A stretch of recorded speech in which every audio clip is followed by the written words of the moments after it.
the best of Money Matters. Market View on Money FM 89.3. That's right, you're listening to Money FM 89.3. Time now for Market View with me, Chua Tian Tian, where we take a look at how the Singapore stock market closed for the day, the biggest movers, sectors, and of course the companies to watch. But as always, a quick recap of how we started. Well, Singapore shares started trading in the positive territory this morning, tracking overnight gains in global markets. So the Straits Times Index opened 0.6% higher at 3,802 points after some 41.4 million securities changed hands in the broader market. Now, the STI closed in the green as well, so let's take you through the closing numbers. Well, the Straits Times Index up 0.67% at market close at 3,806 points. In terms of value turnover, we are looking at 1 billion Sing dollars. Now, gainers outnumbered losers 262 versus 237. Top advances for today, we've got here DBS, SGX and UOB, and top decliners we've got here Asus, iFast and FNN. Now, in terms of companies to watch, we do have CapitaLand Investment. What is happening here is that its wholly owned lodging business unit, Ascott, signed 16 new properties under the Oakwood brand in 2024, which is a 30% increase over the previous year.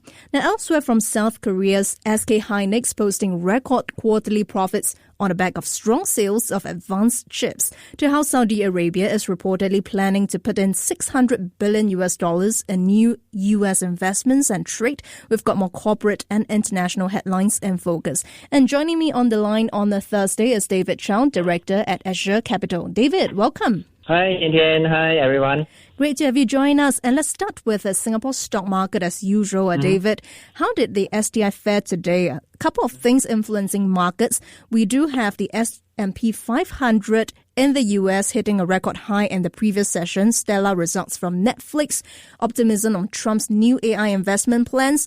Right here in Singapore, we've got the latest Singapore inflation numbers as well. So how did the STI fare in regard to all of these developments? Okay, on STI, it traded upwards from the get-go in the morning following another record high in the US. Certainly what moves the US markets, currently will be the renewed optimism of Trump 2.0, and the possible positive implications of his mostly business-friendly policies. And with this, STI closed 0.7% higher. And certainly the initiative to utilize AI to improve, business productivity, help to propel the US tech sector. So notably, we have Oracle, soaring with an increase of 5%, making it one of the day's standout performance early this morning.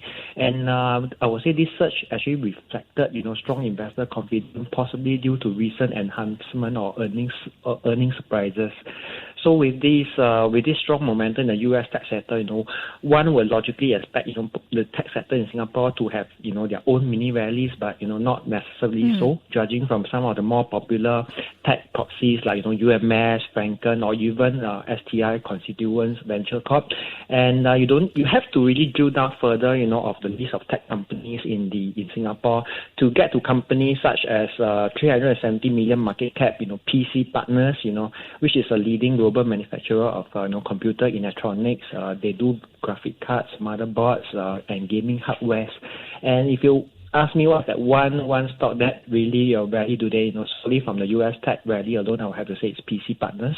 And tech aside, if you then look at the just released inflation number, I think it's a good set of numbers with core inflation cooling down. And so with this, there's a huge anticipation that in the MAS meeting tomorrow, we are likely to see an easing of monetary policy. So any impact on our local stock market, not quite, I would say, as a really more US driven. Now let's zoom in on some of the counters to watch for today, David. We do have CapitaLand Investment. Its wholly owned lodging business unit, Ascott, that is, signed 16 new properties under the Oakwood brand in 2024, which is a 30% increase on the previous year. So if we look at the Oakwood portfolio, now it comprises nearly 100 properties across 14 countries. So how important is the new development for investors of CapitaLand Investment if we look at the counter's share price movements? Yeah, so obviously, judging from the share price movement alone, you can say that, the market is lukewarm about this deal. Don't get me wrong, the market is positive. It's just that it's not an overly positive news. So going back to this Oakwood portfolio, we are essentially talking about, about their lodging, management business of CapitaLand, which also features prominently under their asset under management, AUM, and fund under management, FUM, as well.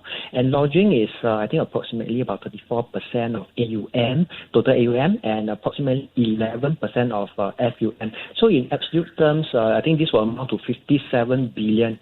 It's a huge number, definitely. So drilling, into this segment, it has been growing strongly. So if you look at the latest update from the company, I think going back to the third quarter of 24, there's a 7.3% increase in terms of the unit signed, and in terms of the units open, we have also seen a 16% increase year on year. And with this, RevPAR for this lodging management segment, I think was up about 4% year on year. And with all this, it actually leads to a 1% year-on-year increase in revenue growth under lodging management, specifically under the fee income related business. I guess with continual acquisition of reputable brands, CapitaLand Investment should continue to gain traction and remain on the radar for investors looking at real estate. And David, looking at another counter on our radar for today is Mapletree Logistics Trust.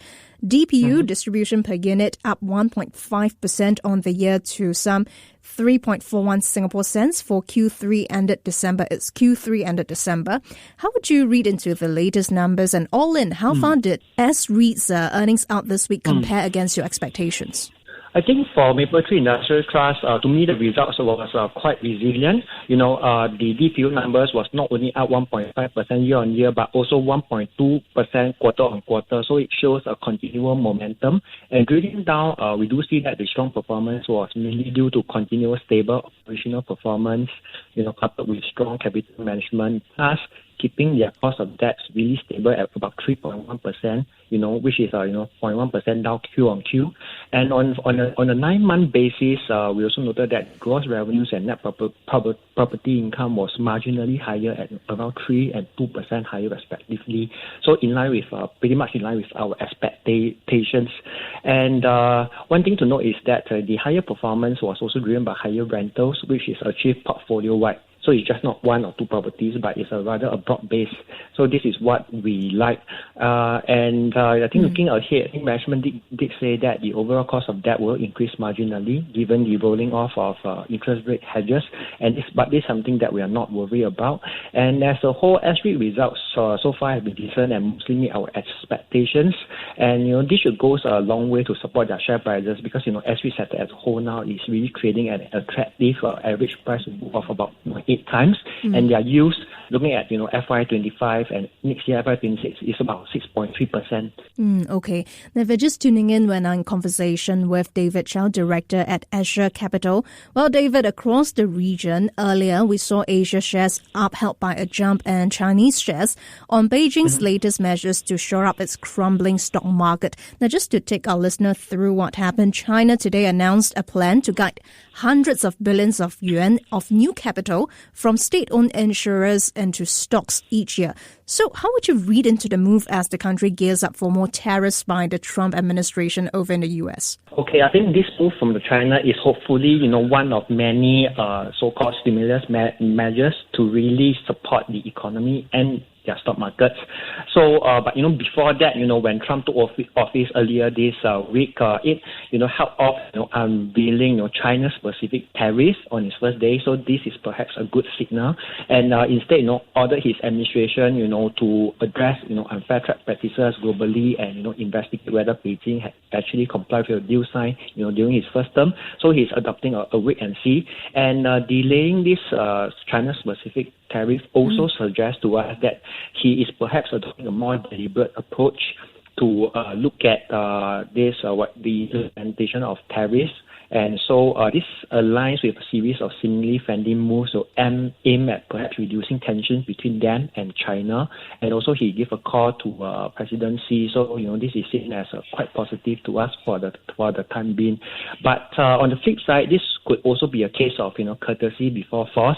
And given his unconventional nature, he may just flop again and say, okay, I will want to implement tariffs on China coming next Monday. So you can't really discount the possibility that, he will change his mind and revert to his original plans to target China. Okay.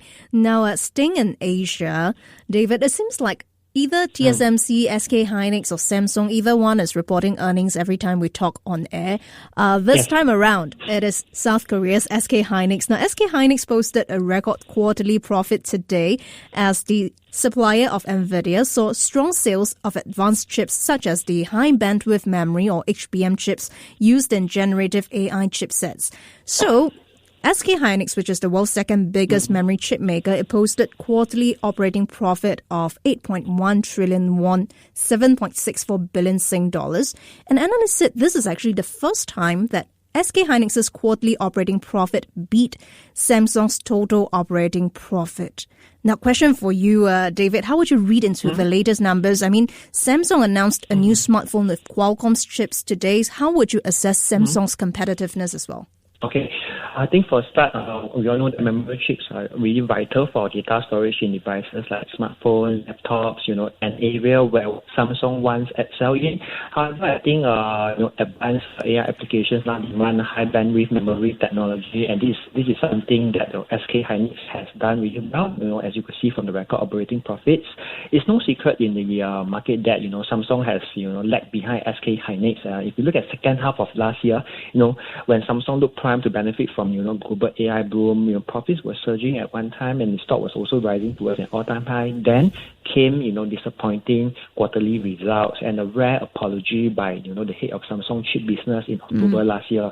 And ever since then, concerns are mounting. The company is losing out to smaller rival SK Hynix in AI memory and failing to gain on TSMC in outsourced chip making, and the pain doesn't just stop there. SK Hynix is also threatening Samsung position in the NAND flash space. By launching its first, I think 300 layer product in this subsector. So Samsung is really losing its lead in the NAND stacking competition. Really spreading its competitive so-called disadvantages across various memory products. So I would say, of course, Samsung will not rest on their laurels and of course try to fight back by announcing this partnership with Qualcomm, but it remains to be seen how it could actually call back, lost market share, from SK Hynix. Okay. And before we let you go, David, we've got about 2 minutes to go. And let's talk about this one. Saudi Arabian Crown Prince Mohammed bin Salman told U.S. President Donald Trump that the kingdom wants to put $600 billion into expanded investment and trade with the U.S. over the next 4 years. Now, details remain scant at the moment, but how far will a Trump administration drive up investments into the U.S.? And what are the implications then on the U.S. equities? Okay.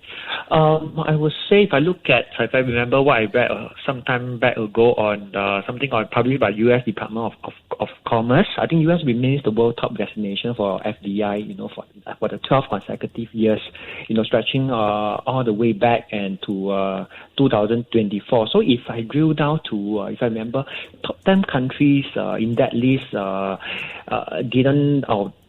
doesn't feature Saudi Arabia. In fact, it featured countries like Japan, Canada, and the UK.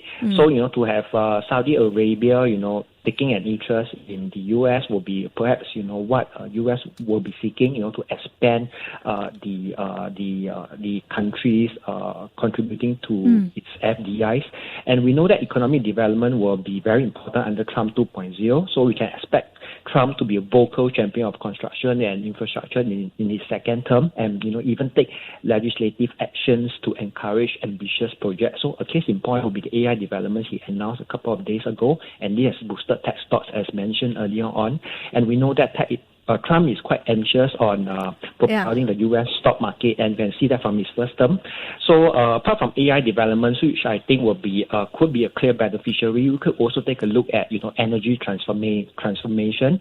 And I think Trump has pledged to expand domestic drilling and electric production to support the buoyant AI sector.